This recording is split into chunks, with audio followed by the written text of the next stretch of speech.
बिस्मिल्लाहिर्रहमानिर्रहीम अस्सलाम वालेकुम। आप देख रहे हैं हमारे यूट्यूब चैनल हम और मुसाफिर। अगर आप नॉन ईयू रेजिडेंट हैं, जैसे कि अगर आप पाकिस्तान में रहते हैं, बांग्लादेश या इंडिया वगैरह जहाँ पे भी, बट शर्त ये कि आप यूरोप से बाहर किसी और मुल्क में रह के रहायशी हों, तो स्पेन आपको 12 महीने का जॉब सीकर वीज़ा अलाउ करता है।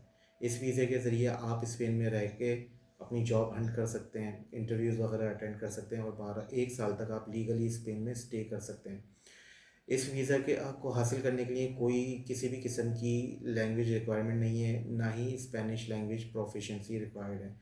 सो आप इजीली ये वीज़ा अवेल कर सकते हैं। और ये वीज़ा आइडियल है फ्रेश फ्रेश ग्रेजुएट्स के लिए, स्किल्ड वर्कर्स के लिए, बिजनेस मैन जो हैं, इंटरप्रेन्योर्स, उनके लिए आइडियल है। अच्छा, इस वीज़े में कि एलिजिबिलिटी क्या है इसका।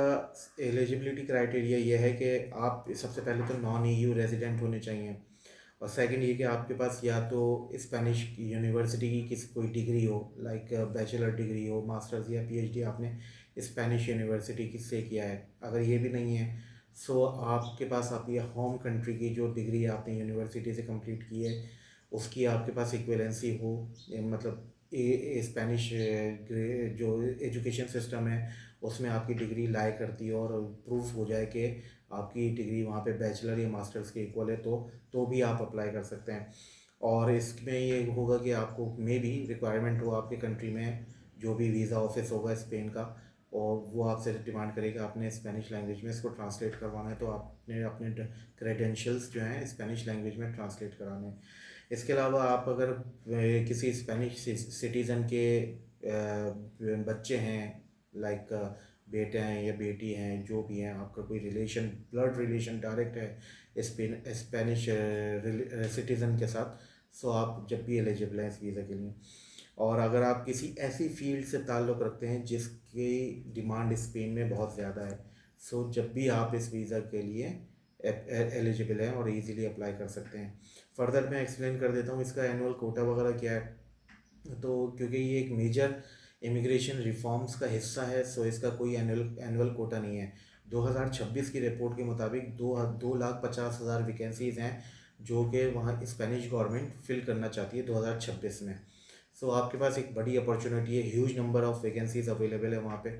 और आप इस वीज़े को हासिल करने के बाद अगर आप वहाँ पे किसी भी तरह पहुँच जाते हैं और आप जॉब हंटिंग करते हैं और आपको जॉब मिल जाती है, तो ये वीज़ा ईजीली कन्वर्टेबल है रेजिडेंस परमिट में। आपको ये नहीं होगा कि आपने वहाँ से जॉब गेन कर लिया, आपने अपॉइंटमेंट लेटर वगैरह मिल गया और आप एग्ज़िट करें।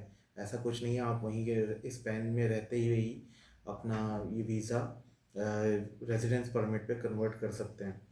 अच्छा, इसकी फ़ीस वगैरह जो है बहुत चीप है, हाई कोई हाईली कॉस्ट वीज़ा नहीं है ये। इसकी फ़ीस है, आप अगर आप फॉर एग्ज़ाम्पल आप वीएफएस के थ्रू अप्लाई कर रहे हैं या किसी स्पेनिश कॉन्सुलेट के थ्रू अप्लाई कर रहे हैं, तो इट्स ऑल डिपेंड कि आपके कंट्री में उन्होंने क्या फ़ीस सेट की हुई है। नॉर्मली इस वीज़ा की जो फ़ीस है वो 75 to 150 यूरोज़ है, और इसका जो प्रोसेसिंग टाइम है वो 12 मंथ्स का, सॉरी, इसका प्रोसेसिंग टाइम जो है वो 1 to 3 मंथ्स है। अच्छा, इसमें एक चीज़ मैं आपको एक्सप्लेन कर दूं, क्योंकि आप जॉब हंट करने जा रहे हैं वहाँ पे, जॉब सीकर वीज़ा ही है, सो आपको वर्क अलाउ नहीं होगा 1 साल, मतलब जब तक आपको जॉब नहीं मिल जाती। तो आपने अपना प्रूफ ऑफ फंड्स भी शो करना है कि आप जब तक स्पेन में स्टे करेंगे without as a jobless, as a job seeker, so आप अपने एक्सपेंसेस खुद बेयर करेंगे वहाँ पे, लिविंग एक्सपेंसेस जो भी होंगे। सो उसके लिए आपको 7,200 यूरोज़ की एक बैंक स्टेटमेंट दिखानी है। अब आप इसको पाक पाक रुपीज़ या जहाँ से भी आप देख रहे हैं वहाँ की लोकल करेंसी में इसको कन्वर्ट कर लीजिए। जो भी अमाउंट होगी वो आपने अपने बैंक अकाउंट में शो करनी है कि आपके पास ये अपना ख़र्चा बर्दाश्त करने के लिए, 12 महीने का ख़र्चा बर्दाश्त करने के लिए ये अमाउंट आपके पास है। अच्छा, इसकी जो अदर रिक्वायरमेंट्स हैं उसमें सबसे पहले तो आपका पासपोर्ट 12 मंथ्स के लिए ऑब्वियसली वैलिड होना चाहिए, क्योंकि 12 मंथ्स का ही वीज़ा मिलेगा आपको। और दैन मैंने जैसा एक्सप्लेन किया आपको, बैंक स्टेटमेंट आपने शो करनी है 7,200 यूरो की। इसके अलावा आपके पास हेल्थ इंश्योरेंस होना चाहिए जो कि स्पेन में आपके हेल्थ एक्सपेंसेस को कवर करे, स्पेन में वैलिड होनी चाहिए वो। इसके अलावा ट्रैवल इंश्योरेंस आपको चाहिए, मेडिकल टेस्ट मेडिकल टेस्ट और हेल्थ इंश्योरेंस में फ़र्क होता है। मैंने पिछली भी वीडियोस में अपनी एक्सप्लेन किया था कि आप अपनी मेडिकल फिटनेस सर्टिफिकेट एक रिकग्नाइज्ड मेडिकल इंस्टीट्यूट से हासिल करेंगे। उसमें ये मेंशन होना चाहिए कि खुदा न खास्ता आप किसी क्रॉनिक डिजीज़ से सफ़र नहीं कर रहे हैं या आपका लॉन्ग टर्म ट्रीटमेंट वगैरह नहीं चल रहा।